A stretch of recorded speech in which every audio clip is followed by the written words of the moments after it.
आज के इस वीडियो में इलेक्ट्रिसिटी से रिलेटेड एक न्यूमेरिकल्स मैं डील करना चाहूँगा जो कि काफ़ी ज़्यादा एग्जाम में पूछा जा रहा है। आप देख रहे हो एक ग्राफ बना हुआ है और ग्राफ पर स्लोप बने हुए हैं। इसे हम लोग स्लोप कहते हैं। ये वीआई ग्राफ है, ओम्स लॉ जो हम लोग इलेक्ट्रिसिटी चैप्टर में हमने पढ़ा है। इसमें दो स्लोप बने हुए हैं। एक स्लोप आप देख रहे हो स्लोप ए, अगर इसका लेबलिंग किया है, नाम दिया है ए, और दूसरा स्लोप बी है। अब क्वेश्चन क्या राइज होगा यहाँ से, the VI graph of a parallel and series combination of two metallic resistance are shown. It means इस दो स्लोप में एक कोई पैरेलल है और एक कोई सीरीज है। हमें ये आइडेंटिफाई करना है, कैलकुलेट करना है और बताना है कि कौन सा स्लोप सीरीज है और कौन सा स्लोप पैरेलल है। इसे जानने का बहुत इजी ट्रिक है, मैं आपको बताऊंगा कैलकुलेशन के साथ और एक ट्रिक के साथ। तो हमारे पास ये जो दो स्लोप है, सबसे पहले हमें ये जानना पड़ेगा कि स्लोप ये दिया किसका है। तो ये स्लोप वीआई ग्राफ में रेसिस्टेंस का स्लोप होता है। ये जो स्लोप दिया हुआ है, ये आपको पता है कि ये रेसिस्टेंस का स्लोप है। ये तो सभी को पता है according to the graph of Ohm's law. तो सबसे पहले एक छोटा सा एग्जांपल हम लोग लेंगे जिसमें रेसिस्टेंस के सीरीज और पैरेलल के बारे में हम जानेंगे। एग्जांपल में हम लोग ले लेते हैं, हमारे पास सपोज दो रेसिस्टेंस है R1 एंड R2। R1 की वैल्यू सपोज आपके पास 6 ओम है और R2 की वैल्यू 3 ओम है। मैं एग्जांपल समझा रहा हूँ, आपको बहुत ज़्यादा क्लियर होगा। जिनका बेसिक भी थोड़ा सा प्रॉब्लम है उनका भी क्लियर होगा। तो सबसे पहले इसमें आप निकालो कि सीरीज रेजिस्टेंस क्या होगा इस दो कैलकुलेशन से, और पैरेलल रेजिस्टेंस क्या होगा। तो हम लोग सबसे पहले सीरीज निकालते हैं। सीरीज का फॉर्मूला सभी को पता है, दोनों रेजिस्टेंस को डायरेक्ट हम ऐड करते हैं। इट मीन्स 3 6 प्लस 3 9 ओम। और यहीं पर जस्ट हम पैरेलल भी कैलकुलेशन करते हैं। 1/R1 plus 1/R2। 1/R1 6 और R2 3 बाई टेकिंग एलसीएम। ये हमारे पास हो जाएगा 1 और ये 2। ये 1/RP चल रहा है। RP means parallel resistance. 3/6 अगर पॉसिबल है तो हम इसे लोएस्ट में भी करेंगे। It means 1/2। तो फाइनल हमारे पास रेसिस्टेंस, पैरेलल रेसिस्टेंस की वैल्यू 2 ओम। अब ये सिर्फ सिंपली मैं इसलिए बता रहा हूँ ताकि आप कंपेयर कर सको। जिनको नहीं पता है कि रेसिस्टेंस में हमें मेन ये पता करना है कि सीरीज में क्या होता है रेजिस्टेंस और पैरेलल में क्या होता है। तो पहले मैंने यहाँ बता दिया कि अब सभी को ये पता चल गया एक एग्जांपल के थ्रू कि जो सीरीज का रेसिस्टेंस होता है वो बहुत ज़्यादा होता है एज कंपेयर टू पैरेलल।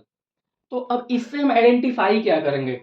अब ध्यान देना आप, हमें पता चल गया कि सीरीज का जो रेजिस्टेंस होता है ज़्यादा होता है एज कंपेयर टू पैरेलल। अब हम बात करते हैं स्लोप की। ये दोनों है। तो ये जो स्लोप होता है इसे स्लोप कहते हैं। स्लोप होता क्या है, आप देखो कि अगर कोई भी ग्राफ है तो ग्राफ में हम स्लोप कहते हैं। तो स्लोप होता क्या है, तो हमारे पास according to Ohm's law, Ohm's law में क्या कहता है, V equals to I R. मैंने बताया ये है क्या एक्चुअली, ये रेसिस्टेंस है। तो यहां से अगर आप रेसिस्टेंस की वैल्यू निकालते हो तो ये होता है वोल्टेज अपॉन करंट। ये वैल्यू मैं इसलिए लिख रहा हूं ताकि आपको स्लोप पता चले कि होता क्या है, वोल्टेज अपॉन करंट। अब वोल्टेज अपॉन करंट में हम देखते हैं कि जो हमारे पास वोल्टेज की वैल्यू और करंट की वैल्यू है। तो देखिए जैसे मैंने बताया था आपको, मैं दो बताऊंगा, एक तो जो मेन मेथड है, एक ट्रिक है। सबसे पहले मेन मेथड हम लोग देखते हैं। मैंने बताया ये स्लोप है। स्लोप को हमेशा हम मेजर करते हैं। स्लोप एक्चुअली थीटा का रेशियो भी होता है। हमेशा हम मेजर करते हैं एक्स एक्सिस से।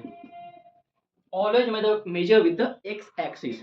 आप खुद देख लो कि स्लोप किसका ज्यादा बन रहा है एक्स एक्सिस से, इसका ज्यादा बन रहा है या इसका ज्यादा बन रहा है। तो यहां से हमें पता चल गया कि हमारे पास जो बी ग्राफ बी है इसका स्लोप ज्यादा बन रहा है।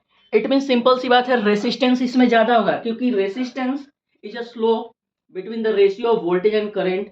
और इसी को हम लोग मेजर करते हैं थीटा से, यानी रेसिस्टेंस ज्यादा है। तो हमें सबसे पहले ये पता चल गया कि हमारे पास जो रेसिस्टेंस बी है वो ज्यादा है रेसिस्टेंस ए से। अब रेसिस्टेंस बी ज्यादा है।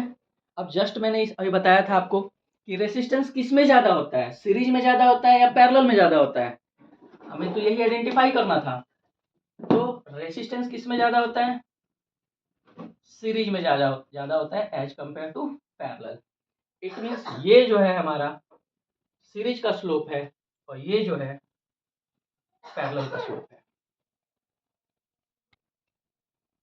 यहाँ तक आपको क्लियर समझ में आ गया? ये तो था हमारा कैलकुलेशन जो आपको 11th में ही मिलेगा, स्लोप के बारे में पढ़ना होगा। लेकिन अब इजी ट्रिक मैं बता रहा हूँ, बहुत इजी ट्रिक। ये आपको समझ में आ गया, इट्स ओके। अब इजी ट्रिक क्या है हमारे पास, आप ध्यान से देखो। हमारे पास सपोज ये वोल्टेज है, वोल्टेज को हम मेजर कर लेते हैं, एक डेटा डाल देते हैं यहाँ पर, और ये करंट है। अब आप सिंपली इसे ट्रिक से कैसे फॉलो करोगे, अगर हमें कोई ट्रिक जानना है कि कैसे फॉलो करेंगे, तो हम लोग सपोज ये स्लोप जो है हम बी मेजर करते हैं और एक तरफ स्लोप ए मेजर करते हैं। फिर से मैं बताऊंगा कि Ohm's law V equals to I R होता है, और ये आपका रेसिस्टेंस है, यानी वोल्टेज अपॉन करंट का आप रेशियो देखोगे। अब जब रेशियो देखोगे, ध्यान से देखना, यानी resistance is directly proportional to voltage. It means जिसमें वोल्टेज की वैल्यू ज़्यादा आएगी, रेसिस्टेंस ज़्यादा आएगा। तो आप अगर बी के बारे में बात करते हो, तो अगर हम सपोज इस पॉइंट का बात करते हैं, तो आप देखो अगर हमारे पास वोल्टेज कितना आ जाएगा और करंट कितना आ जाएगा। वोल्टेज सपोज हमारे पास 280 के रेंज में आएगा और करंट इसके अकॉर्डिंग हमारे पास 2.5 हम मेजर कर लेते हैं।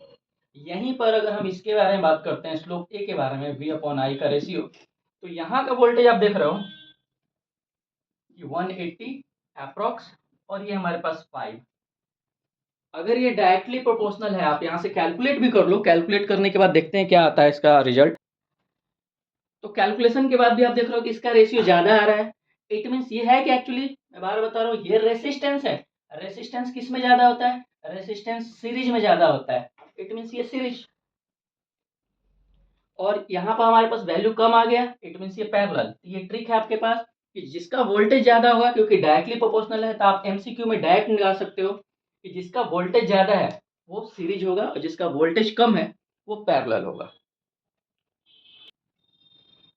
ऐसे और भी कुछ क्वेश्चंस हैं जो काफ़ी ज़्यादा इंपॉर्टेंट है, ग्राफ से रिलेटेड है। मैं नेक्स्ट वीडियो में वो भी आपको क्लियर करूँगा, और आपको अगर कोई भी डाउट ऐसा होता है तो आप मैसेज कर सकते हो, क्वेश्चन सेंड कर सकते हो, मैं उसका वीडियो ज़रूर अपलोड करूँगा। Thank you.